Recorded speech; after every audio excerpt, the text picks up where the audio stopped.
Guys, welcome to another video of important digital ICT maths tips and tricks. Today I am going to solve one of the most important questions. So let's begin the video. In this question, we have given a similar triangle question.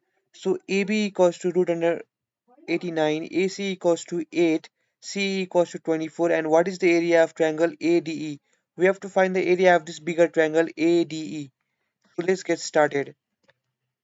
First of all, uh, AB equals to root under 89, 89, and AC equals to 8. So we have to find BC, and we can use Pythagoras theorem to find BC. So simply BC becomes 5. We know that x square equals to p square plus b square. So in this case, h equals to AB, p equals to AC, and b equals to 5. So by solving this, we get BC equals to 5. And now we can see that AC equals to 8 and CE equals to 24. So total length of AE becomes 32. This is the total length of AE. So to solve this question very easily, we have to use the concept of scale factor. First of all, let's find the ratio of side AE to AC. AE to AC, which is equals to 32 divided by 8, which is 4. So this is scale factor is 4 in terms of length. So area of, now let's find the area of ACB. So area of ACB is 1 by 2 base into height, which is 8 into 5,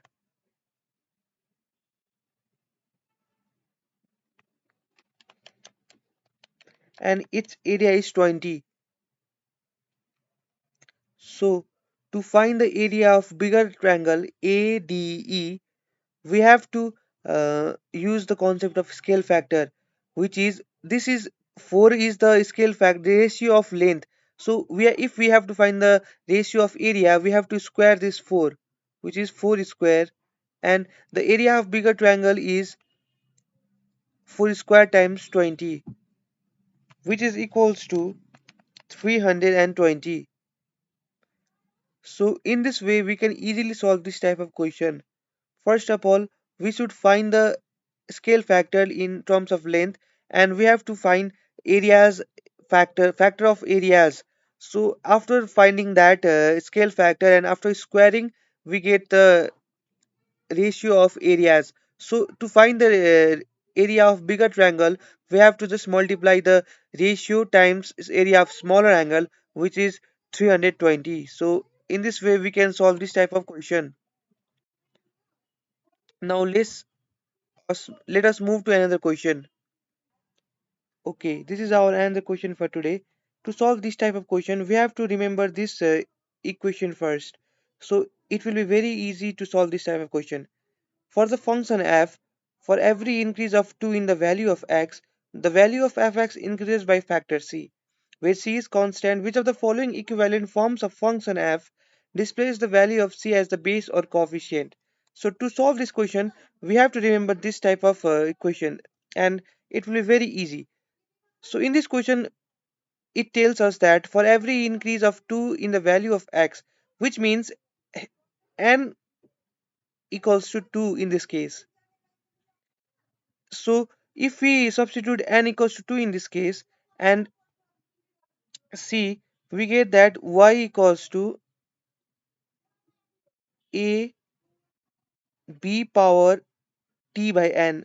So for this case, it is b power x by n is here 2. So we have to see options to solve this question.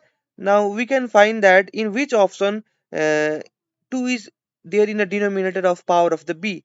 So we can clearly see that in option D. So D is the answer to this question. So please remember this equation to solve this type of question, and it will be very easy. We can solve this question with very less amount of time, almost in no time. So yeah, it will be very helpful in the test day. So let's go to our next question for today. So this is our third question for today, and in this question we have to find the roots of equation pqx square minus p minus qx minus 1 equals to 0. So before solving this type of question, we have to remember two important formulas. One is sum of the roots of the equation, quadratic equation is minus b by a, and product of roots of the equation is c by a. In this equation, b equals to this p minus q, minus p minus q is b, a equals to pq, and c equals to minus 1. c equals to minus 1. So sum of the roots becomes mm, minus b by a, which means p minus q by pq, and product of root is minus 1 by pq. Now if we see and analyze from options, we can see that it's either c or b, because product of roots in d gives 1 by pq, which is not our required answer, and in this case also it gives 1 by pq, which is not our required answer. So let's see for c first. um, let us add both of those roots, and we get that minus 1 by p plus 1 by q, which means we get p minus q by pq, which is our sum of two solutions, which is this. So product of two solutions is minus 1 by pq, and sum of two solution is p minus q by pq. Hence c is the answer of this type of question. No need to check for b for this question. So if we want to solve this question accurately and in very less time, we have to remember these two formulas. Sum of the solutions is minus b by a, and productive solution is c by a. So let's move to our next question. So this is our another question, and in this question we have equation x square plus bx plus c, and in the equation above b and c are constant. We have the value of this equals to 8, and this equals to 2. If x is a solution of a quadratic equation, which one is the possible value of x? So we know that the solutions of quadratic equations are, one is this minus b plus root under b square minus 4ac by 2a, and another is this. So in this question we already have this upper part of both roots. Here a equals to 1, b is b as it is, and c is c as it is. So to find root 1, or to find the value of root 1, x equals to 8 by 2. If we divide both sides by 2a, and in this case a equals to 1, we get the value of root 1, which is 4. And again if we divide this side by 2a, which is 2, we get root 2 equals to 2, which means root 2 equals to 1. So the possible value of x is either 4 or 1.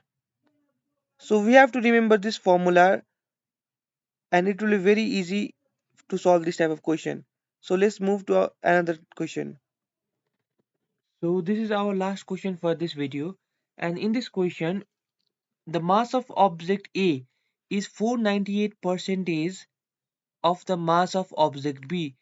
So let's make a equation from this. 498 percentage means 4.98 times of mass of B, and the mass of object A is 0.830 percentage of mass of object C, which means 8.3 into 10 to the power minus 3 if we write in scientific notation.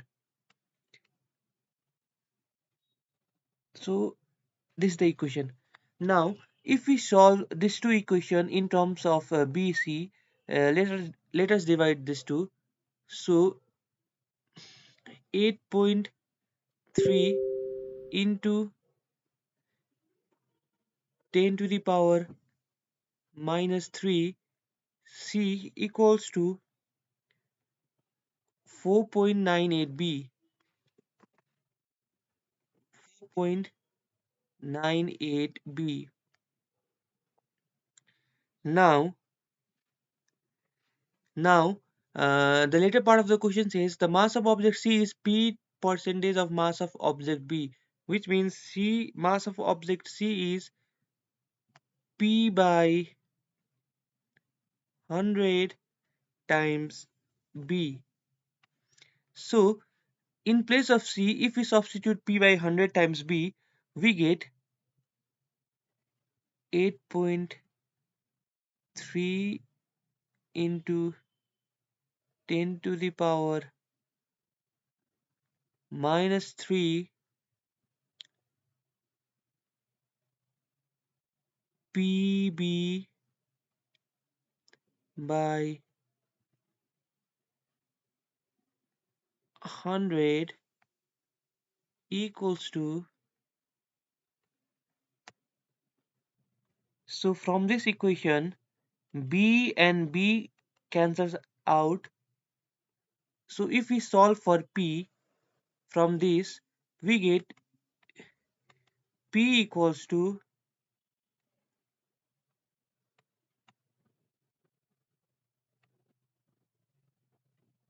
60,000. So for this question our P is 60,000. In this way we can solve this type of question very easily. So these were some of the important question for upcoming March SAT. I will be posting similar videos, so don't forget to like the video and subscribe the channel for further updates. Thank you and best of luck for your exam.